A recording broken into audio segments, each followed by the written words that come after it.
Okay, I think we are ready to go on to table topics. We do have quite a number of contestants for table topic. And I'm going to give you a little bit of background about table topics so I can talk about a little bit of the history. Once upon a time, I joined Toastmasters in 1968. There wasn't a table topics contest anywhere until 1979. I was the original little area director, and I go to my division governor. I said, heard this one speaker. He's always good. He's always wins. There ought to be a contest. No, we can't do that. Next month I go back. Same thing. We ought to have a contest. No, we can't do that. I said, well, I'm going to do it. You know, fire me. Go ahead and fire me, but I'm going to do it. And no. So it can't take more than a half an hour. So our rules that we put together, a whole lot of experienced Toastmasters have time put together. How are we going to put on a contest that will last less than a half an hour? And so we use the typical table topics format where you have, and that's the way we'll do today, the old-fashioned way of doing table topics from 1979, where it's just like in a club. You have you draw your picks out or here you pick order, but normally you just call upon like you table topic.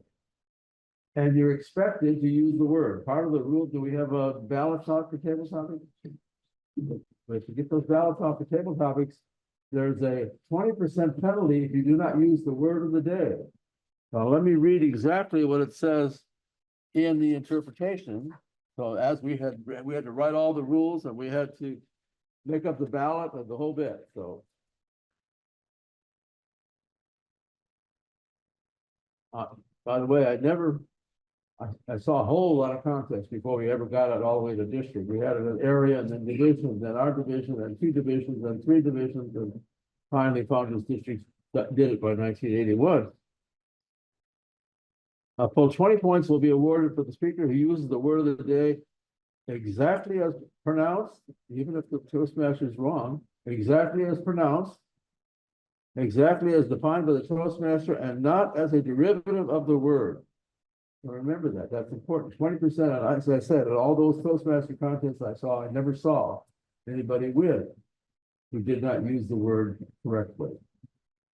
So you have to use the word of the day. Correct use of the word of the day is up to 20 points, and the normal presentation is 40% techniques, delivery, structure, organization, achievement of purpose, entertainment, or persuasion, and that all adds up to it's 40 points for that, and so it's 100 altogether. All right, so we will collect ballots after that. I will call you up in the order that I have you assigned. John, read the order. Okay, Al is first, Colleen is second, Richard Snyder is third, Sarah is fourth, and Jeremiah is fifth. All on board with all that? Okay.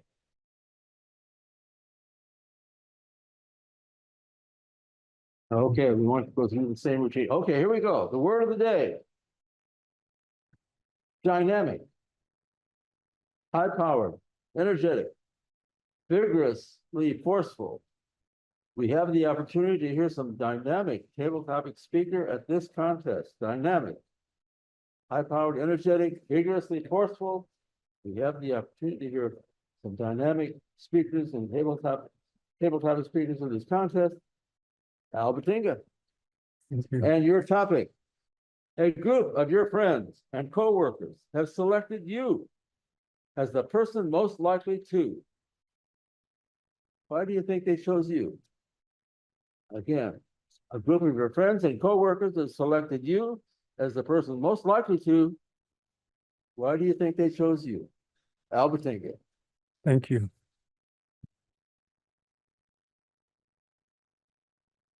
My wonderful colleagues and friends have decided that I am the most likely to fail.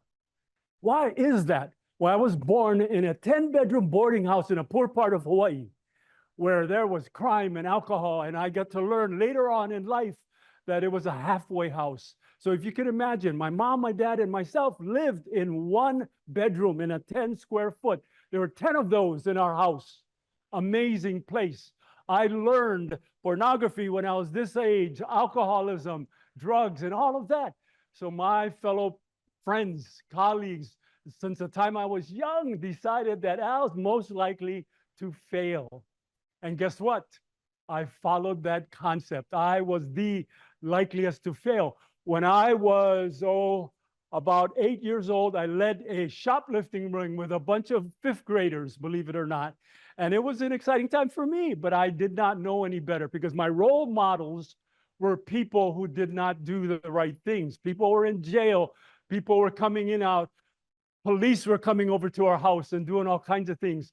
When I was 15, my parents gave up on me. They said, okay, Al, we cannot afford to do anything with you. We're going to send you to boarding school, even if we're poor and we can't afford it. So off I went to boarding school. And the culmination was the Marine Corps. Most of the branches would not take me, but the Marine Corps took me. So anyways, Toastmasters honored guests, I was voted most likely to fail. But now, guess what?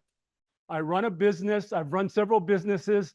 I've chaired all kinds of different things. I'm running a Rotary Club here in the next few weeks. I run a Toastmasters Club, the largest Toastmaster club, not the largest, but the longest existing Toastmasters Club, Anaheim Club too. And I am damn proud of it.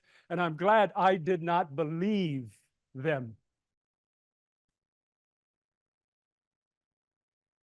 Okay, very good. Start.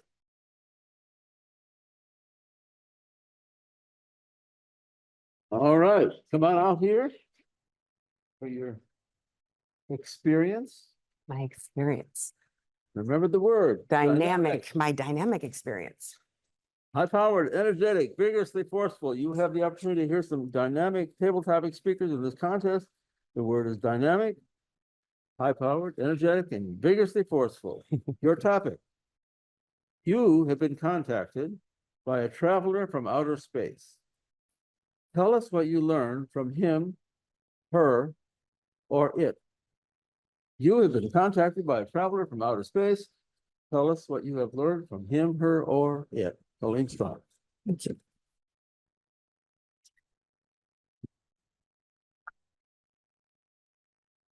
Fellow Toastmasters, I have a confession to make. I am a little bit of a conspiracy theorist. I believe that aliens do walk among us. In fact, I believe that some of the most dynamic aliens are celebrities. Hear me out. Bill Gates came out of nowhere and has the internet. He also doesn't let anybody cut his own hair. So something's a little bit off about Bill Gates. Steve Jobs, I'm convinced, did not die. He just went back home. Things got a little bit too crazy here. When you think of the technology that Apple brought, it's a little strange, I'm sorry. Then you have Elon Musk. Where the heck did this guy come from? And he's got his Teslas and he's taken over all this stuff. Trust me, I love it. It's interesting because it's a balance. It seems like there is actually life in other planets and they have a very dynamic idea of taking over our worlds. And I think that if I were to ever meet one, they would want me to be on their side. Thank you.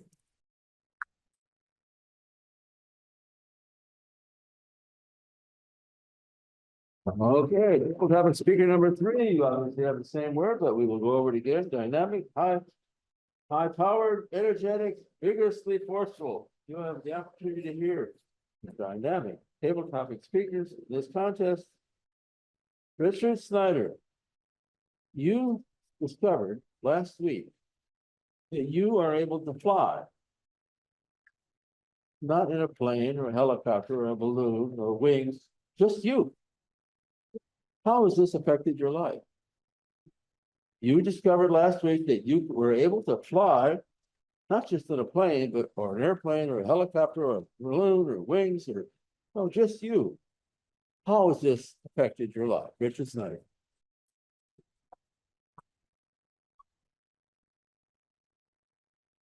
Mr. Topic Master, fellow Toastmasters, and all of you who fly or dream of flying. How many of you dream of flying? I grew up dreaming of flying. When they'd ask me, Richard, if you could be any other thing or animal other than a person, what would you be? And my answer response was always, I'd like to be a bird, an eagle. I'd like to fly because I'm always on the ground. I want to fly on my own. Well, wouldn't you know it, one day we were visiting Hawaii and I found one of those bottles. I rubbed it, and poof, a genie came out. Well, there were a couple people around me, so he said, I'll grant you each one wish. Well, I hearken back to my youth. I want to fly. I want to soar above the clouds on my own without an airplane. I want to flap my arms and fly like a dynamic bird, like a dynamic plane. And poof, that's exactly what happened. I can fly, I can fly, I can fly. Oh my gosh. Oh my gosh. He didn't teach me how to land. Oh no. He didn't teach me how to land. I see a tree. I'll grab from the tree. Fellow Toastmasters, be careful what you wish for, whether it's flying. Make sure you have an ending plan so you don't run into those trees. That's how it's changed my life. Whenever I fly into trees to save my life, or a big snow shuttle. So be careful what you wish for. Mr. Topic Master.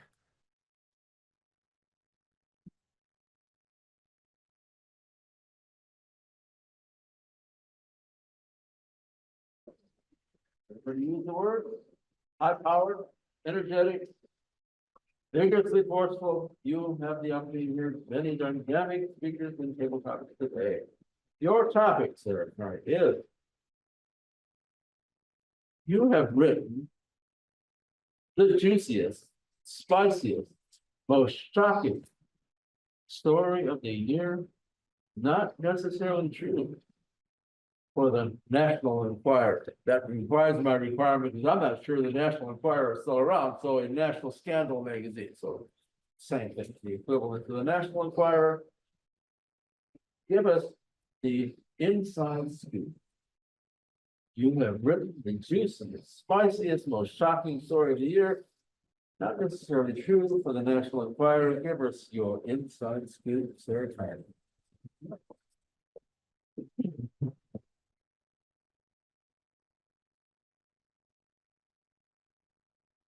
Fellow Toastmasters, I have the most dynamic story you have yet to hear. Our celebrities that we have been watching closely have all decided that they are going to buy Teslas. I know, we're shocked. Long gone is the carbon engine. Long gone is that good carburetor that we're used to, and the engines that many years ago I could fix. Now everything is going to be 100% computers. Oh wait, I think that already happened. I'm pretty sure we sold our souls years ago for something computer-based. Nowadays, we have everything locked in, loaded. We're tracked. How often does your cell phone go off? Or do you talk about something where you're sitting there and next thing you know, you get the email from Amazon, just what you were talking about. Interestingly enough, we've got lots of technology everywhere, and it's following us. And here's the story to help you get safe. So, safety procedures, locking and privacy, and lots of scoops for how to keep yourself out of the limelight. Thank you.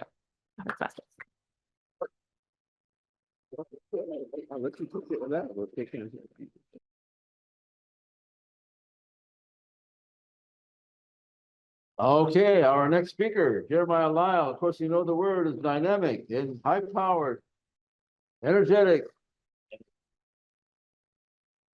vigorously forceful. So use that word dynamic. Jeremiah Lyle, your topic.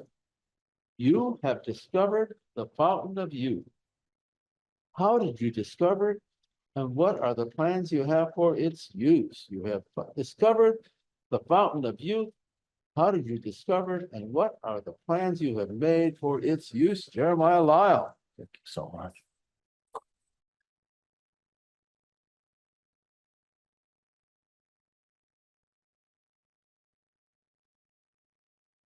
So I gotta tell you, I love traveling. I'm a traveling man.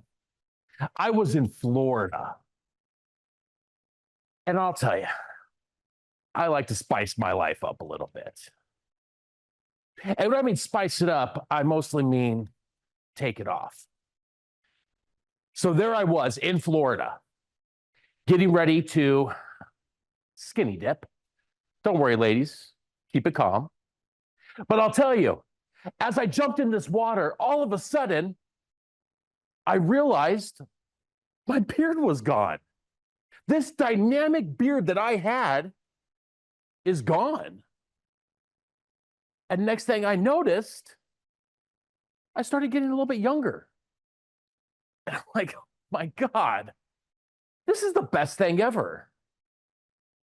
So Mr. Toastmaster, fellow Toastmasters, our fellow world travelers, there was only one thing to do.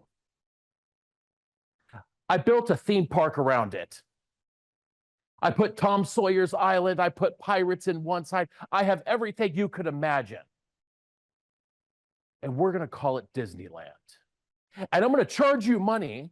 I'm not gonna let you use it because I'm gonna keep these, well, stylish good looks to myself.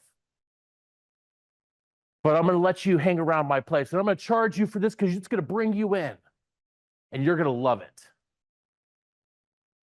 And you know what? Maybe one day you'll get a chance to see it. But let's be honest, I'm kind of stingy. I don't like people that much. And I look way too good naked to really let people observe. Mr. Toastmaster. Thank you, thank you.